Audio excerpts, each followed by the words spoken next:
नमस्कार दोस्तों, हमारे YouTube चैनल चमत्कार टेक्निकल क्लासेस में आप सभी का फिर से एक बार स्वागत है। दोस्तों, आज हम आप लोगों को UPPCL TG2 का पेपर हल कराने जा रहा हूं। दोस्तों, अगर ये वीडियो आप लोगों को अच्छा लगेगा तो एक बार चैनल को सब्सक्राइब कर दीजिएगा, ठीक है। चलिए आते हैं टॉपिक पे। पहला क्वेश्चन है, प्रत्यावर्तित की वोल्टता नियमन गणना के लिए निम्नलिखित में से किसका उपयोग नहीं किया जाता है, ठीक है। तो इसका सही आंसर है दोस्तों वृत्त चित्र विधि का, ठीक है। इसका सही आंसर है वृत्त इसका सही आंसर है दोस्तों वृत्त चित्र विधि का, ठीक है। क्वेश्चन है दोस्तों, क्वेश्चन नंबर 2 है। क्वेश्चन है कि परिणाम मित्र के संदर्भ में निम्न में से कौन सा विकल्प गलत है, ठीक है। कौन सा विकल्प गलत है? एक नंबर विकल्प क्या है दोस्तों कि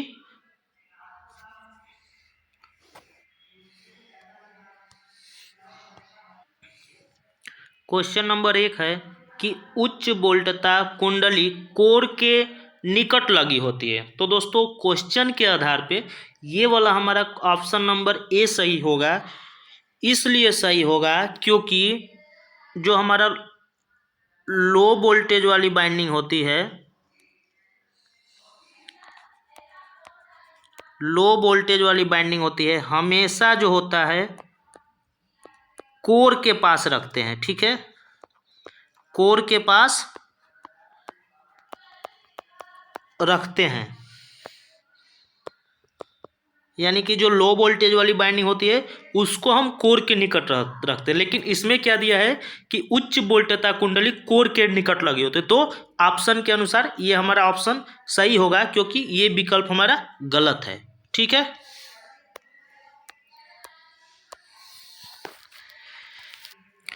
क्वेश्चन नंबर 3 है, एक भूमिगत केबल का दोष स्थान खोजने के लिए निम्नलिखित में से कौन सा परीक्षण किया जाता है, ठीक है।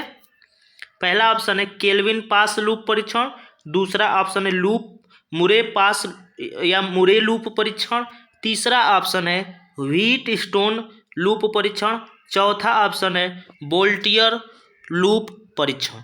तो दोस्तों, एक चीज़ हम आपको बता दें कि केल्विन लूप परीक्षण तो कोई होता ही नहीं है, ठीक है।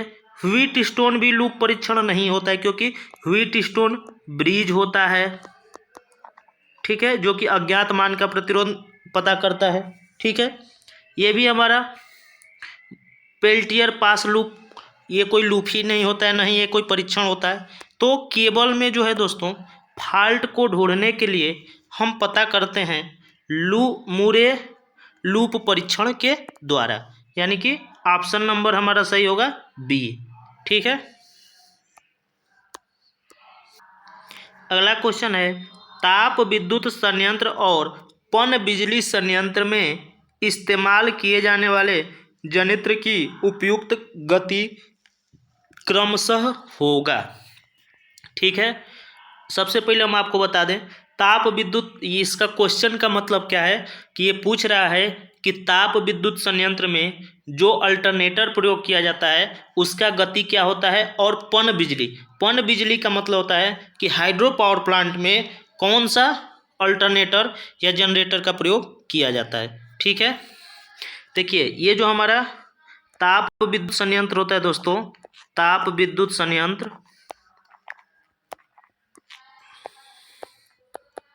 जिसको हम थर्मल पावर प्लांट कहते हैं, ठीक है। थर्मल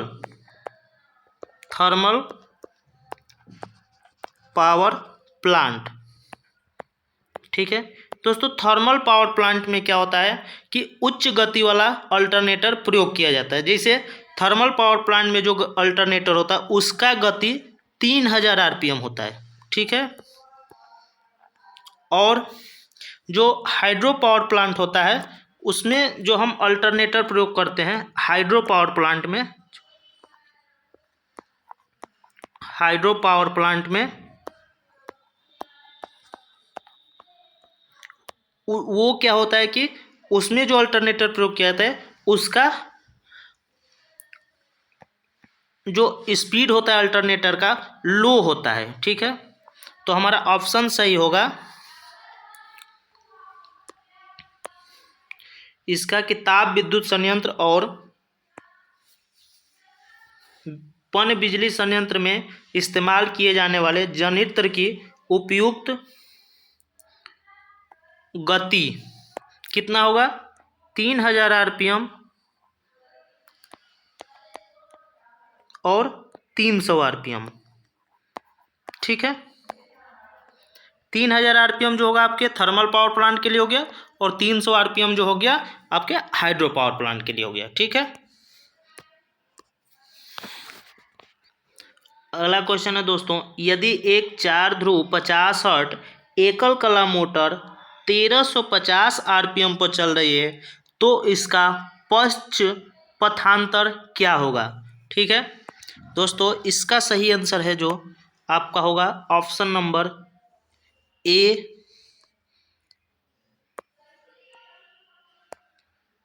1.9। ठीक है,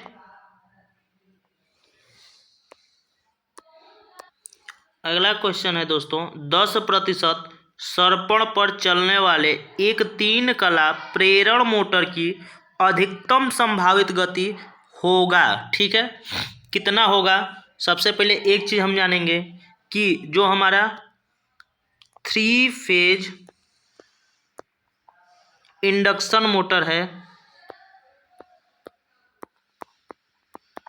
इंडक्शन मोटर, उसका अधिकतम गति कितना हो सकता है।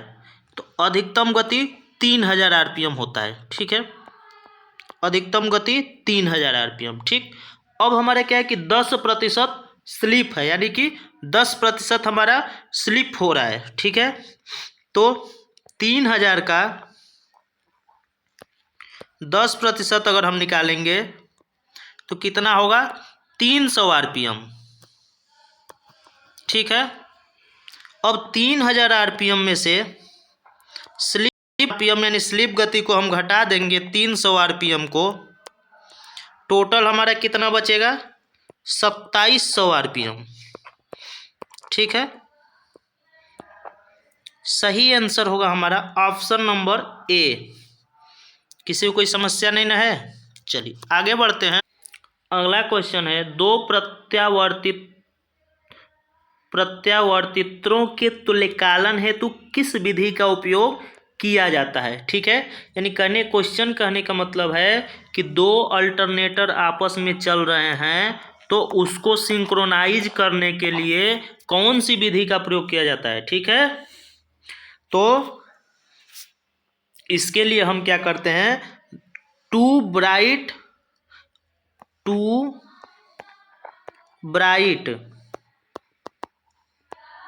एंड वन डार्क विधि, वन डार्क लैंप विधि का हम प्रयोग करते हैं। ऑप्शन में चलते हैं,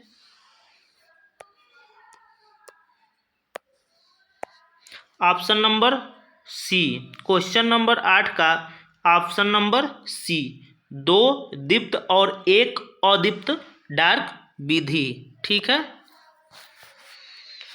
क्वेश्चन नंबर 9 है, डीसी मोटर की गति को निम्न में से किसमें परिवर्तन कर नियंत्रित किया जाता है। ठीक है, ऑप्शन नंबर ए है प्रयुक्त वोल्टेज, ऑप्शन बी है आर्मेचर परिपथ प्रतिरोध और ऑप्शन नंबर सी है अभिवाह प्रतिध्रुव। दोस्तों एक सूत्र होता है ईबी बराबर P5 बटा में 60A। ठीक है, इस सूत्र में हम क्या देख रहे हैं कि मोटर की गति को परिवर्तित करने के लिए, ठीक है, हम क्या क्या कर पोल की संख्या को परिवर्तित कर सकते हैं। ठीक है, गति और फ्लक्स को हम परिवर्तित करके मोटर की गति को परिवर्तित कर सकते हैं। एक और सूत्र होता है ईबी बराबर V minus IA into RA, ठीक है। यानी कि अगर हमें अब हम ऑप्शन में देखेंगे कि हमारा क्या है, तो दोस्तों होता क्या है कि मोटर की गति को परिवर्तित करने के लिए हम आर्मेचर वोल्टेज को भी परिवर्तित करेंगे तो मोटर का गति परिवर्तित हो जाएगा।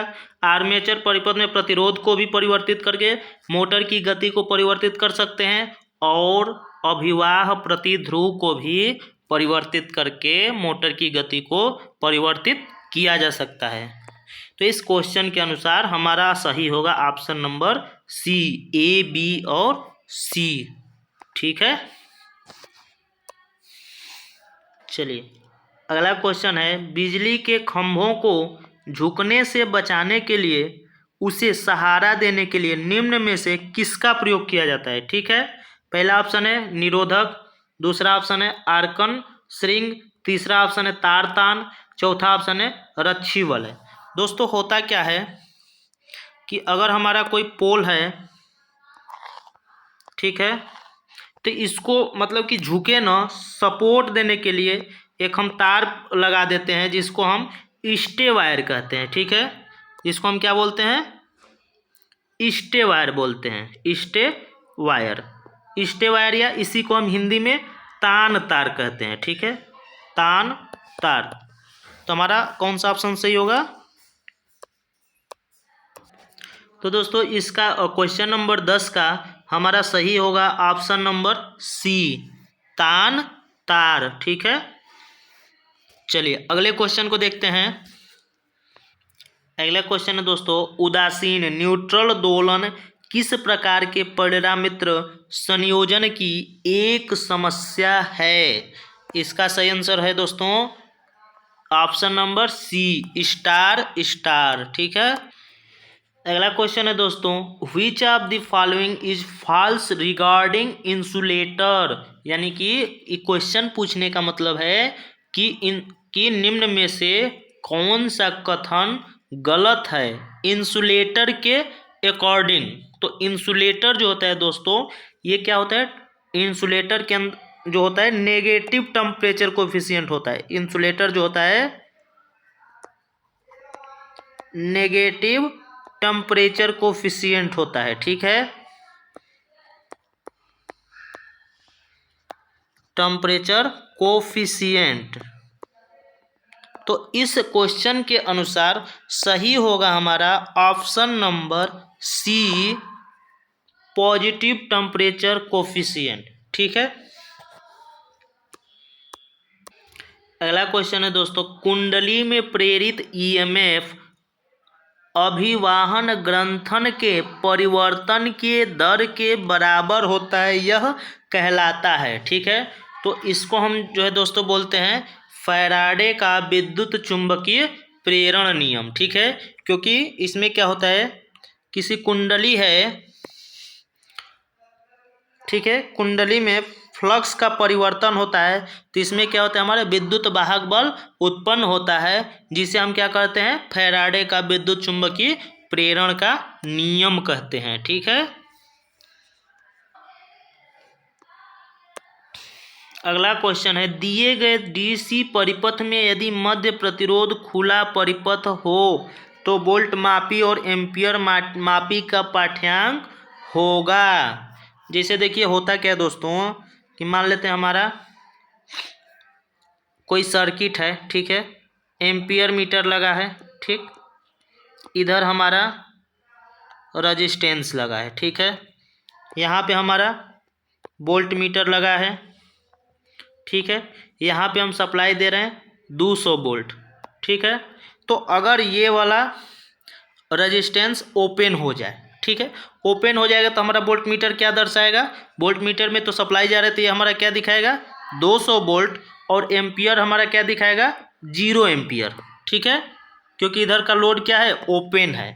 तो इसके हिसाब से हमारा क्वेश्चन सही, ऑप्शन सही होगा क्वेश्चन नंबर 15 का option number C, 200 volt 0 ampere, ठीक है। अगला क्वेश्चन है दोस्तों, एक 8 ध्रुव लैप संयोजित डीसी मशीन में 0.3 ओम का आर्मेचर प्रतिरोध है, इसे तरंग संयोजित में पुनः कुंडलित किया जाए तो आर्मेचर प्रतिरोध क्या होगा? इसका सही आंसर होगा दोस्तों 4.8 ओम। ठीक है, इसका क्या होगा? 4.8 ओम। ठीक है, अगला क्वेश्चन है दोस्तों कि निम्नलिखित में से कौन सा एक ध्रुवित संधारित्र है? ठीक है दोस्तों, इसका तो सबसे पहले आपको बता दें कि सही आंसर होगा विद्युत अपघटनी। अब विद्युत अपघटनी का मतलब क्या होता है दोस्तों? एक होता है इलेक्ट्रोलाइटिक कैपेसिटर, इलेक्ट्रोलाइटिक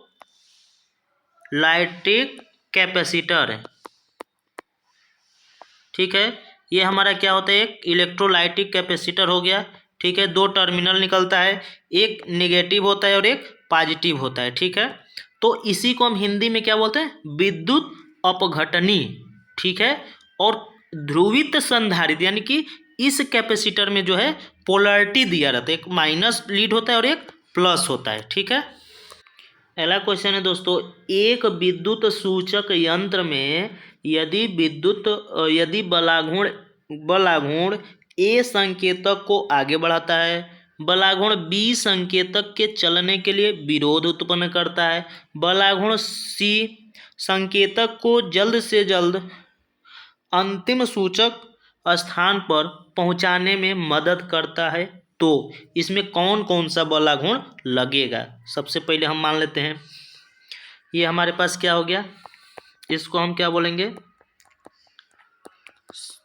पैमाना हो गया, जिसे हम स्केल या पैमाना कहेंगे। ठीक है, ये हमारा संकेतक हो गया। ठीक, तो इसको जो इधर हमारा टाट लगाएगा यानी विक्षेप दर्शाने के लिए, वो हमारे विक्षेपक बलाघूर्ण कहलाएगा। इसको जीरो स्थिति पर लाने के लिए जो हमारा बल काम करेगा वो क्या कहलाएगा? नियंत्रक बलाघूर्ण कहलाएगा। और इस दोनों को मतलब एक बल हमारा इस दिशा में लगा रहा है, एक बल दूसरे दिशा में लगा रहा है, तो ये हमारा संकेतक एक जगह पे कंपन न करे उसके लिए हम क्या लगाता है? अवमंदन बलाघूर्ण लगता है। ठीक है, तो हमारा ऑप्शन नंबर सही होगा बी, विक्षेपक बलाघूर्ण, नियंत्रक बलाघूर्ण और अवमंदन बलाघूर्ण। ठीक है,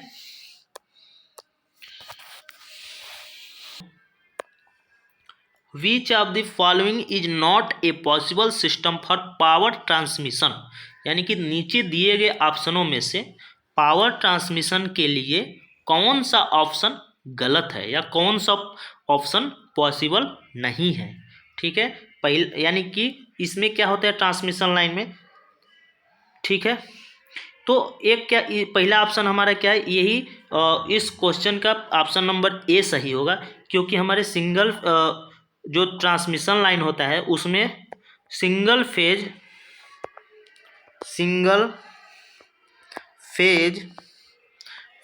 4 वायर सिस्टम का प्रयोग नहीं किया जाता है। ठीक है, 4 वायर सिस्टम का प्रयोग नहीं किया जाता है, तो हमारा ऑप्शन नंबर सही होगा ए। क्योंकि दोस्तों होता क्या है कि ट्रांसमिशन लाइन में जो है, ट्रांसमिशन लाइन में क्या किया जाता है? 3 वायर सिस्टम का प्रयोग किया जाता है, 3 वायर सिस्टम का प्रयोग किया जाता है। ठीक है, तो इसलिए हमारा इस क्वेश्चन का सही ऑप्शन होगा option number A, single phase 4 wire system. ठीक है, अगला क्वेश्चन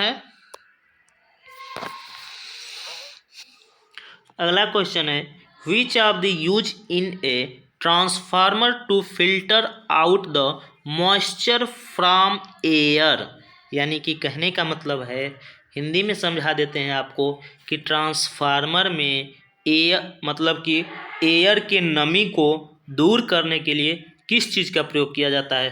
ठीक है, तो इसका सही आंसर होगा दोस्तों ऑप्शन नंबर सी, यानी कि ट्रांसफार्मर में नमी के प्रवेश को रोकने के लिए ब्रीदर का प्रयोग किया जाता है। ठीक है, ब्रीदर। ठीक,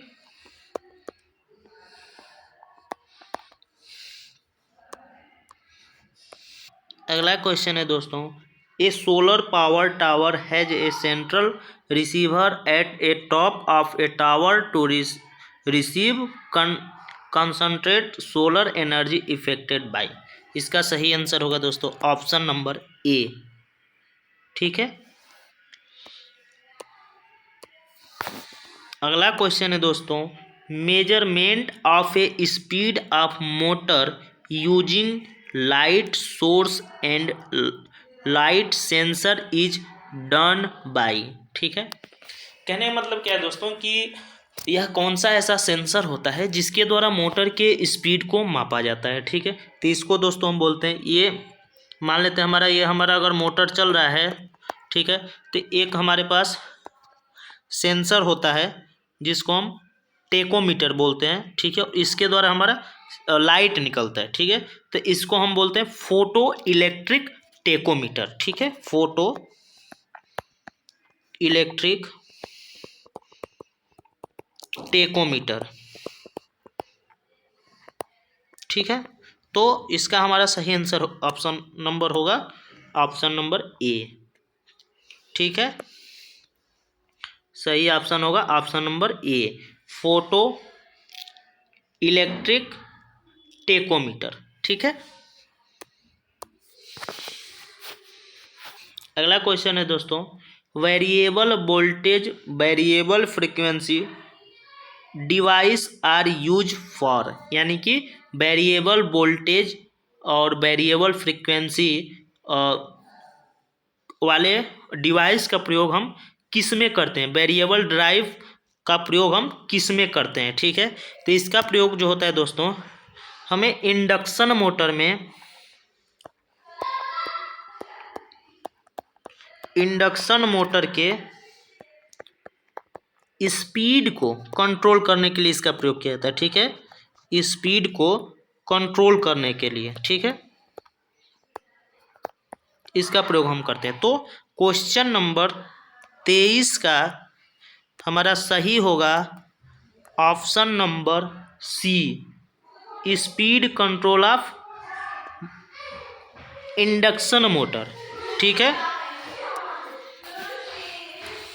क्वेश्चन है दोस्तों, परिणाम मित्र के लिए निम्नलिखित शीतन विधियों पर विचार करें।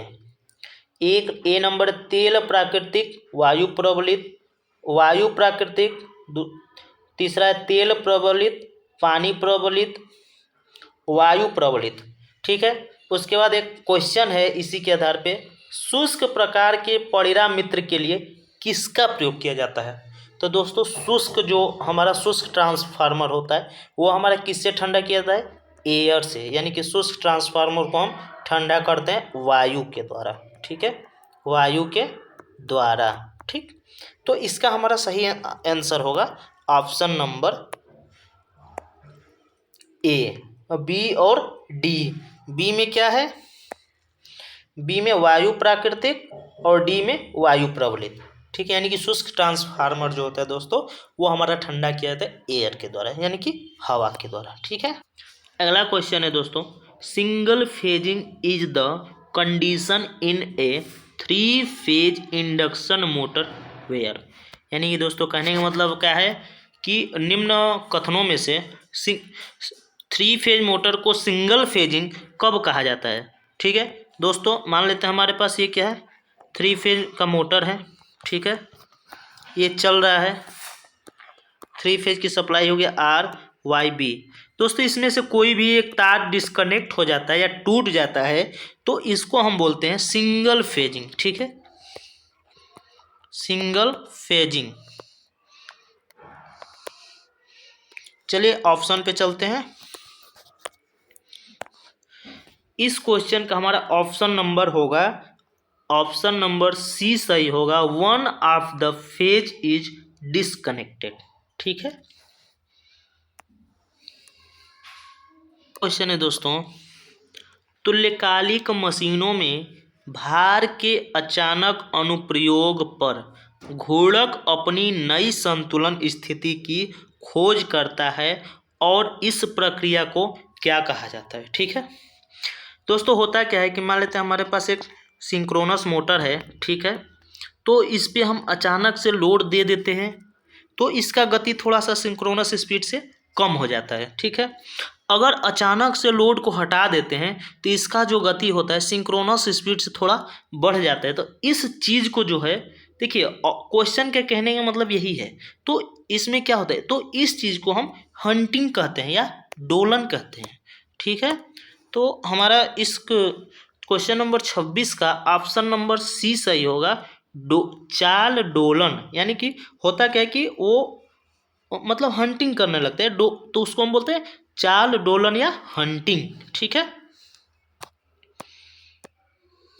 अगला क्वेश्चन है दोस्तों, निम्नलिखित में से किसका प्रयोग परमाणु रिएक्टर में ईंधन के रूप में नहीं किया जाता है। ठीक है, आइए देखते हैं दोस्तों। ये जो ऑप्शन नंबर प्राकृतिक यूरेनियम, इसका प्रयोग किया जाता है। सार्वत्रिक यूरेनियम, इसका भी किया जाता है। ठीक है, लेकिन दोस्तों ये जो ऑप्शन नंबर सी है बोरान, इसका प्रयोग हम नहीं करते हैं। ठीक है, तो इसका क्या है, यानी प्रतिघातकों के रूप में जो है बोरान का प्रयोग नहीं किया जाता है। ठीक है, अगला क्वेश्चन है दोस्तों कि परिपथ में टर्मिनल ए और बीच समतुल्य प्रतिरोध है। ठीक है, हमारे पास ये एक सर्किट है, इसमें क्या है, दो रेजिस्टेंस श्रेणी क्रम में जुड़ा हुआ है। एक हमारा 2 ओम का है और एक रेजिस्टेंस 1.66 ओम का है। ठीक है, तो जब हमारा सीरीज में क्या होता है या श्रेणी में क्या होता है, आर टोटल आर बराबर कुल रेजिस्टेंस बराबर होता है R1 प्लस R2। ठीक है, तो हमारा होगा 2 प्लस 1.66 ओम बराबर 3.66 ओम। ठीक है, हमारा सही ऑप्शन होगा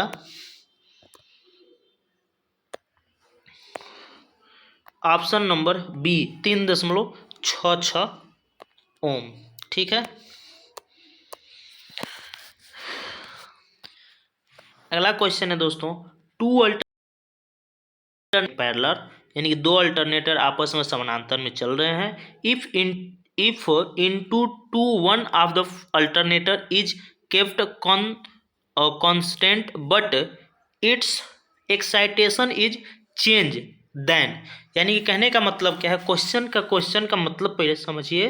कहने का मतलब कि दो अल्टरनेटर जो है आपस में समानांतर क्रम में चल रहा है। ठीक है, दो अल्टरनेटर चल रहा है, तो ये समान गति से भी चल रहा है। ठीक है, दोनों अल्टरनेटर एक साथ समान गति से चल रहा है, लेकिन एक अल्टरनेटर का अगर हम एक्साइटेशन करंट के मान को अगर कम कर दें तो उसके आउटपुट पे क्या प्रभाव पड़ेगा। ठीक है, तो कहने का मतलब क्या है कि जब इसके हम एक्साइटेशन के मान को कम करते हैं तो उसका आउटपुट वोल्टेज भी कम हो जाता है। तो इसका सही ऑप्शन होगा KVA component of output is change, not KW component. ठीक है,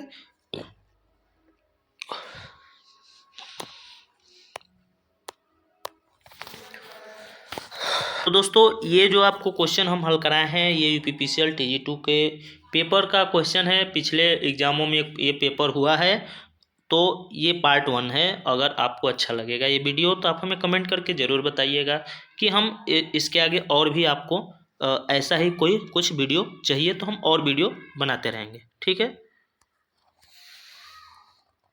तो चमत्कार टेक्निकल क्लासेस को आप सब्सक्राइब कर लीजिएगा और थोड़ा सा आपके सपोर्ट की आवश्यकता है।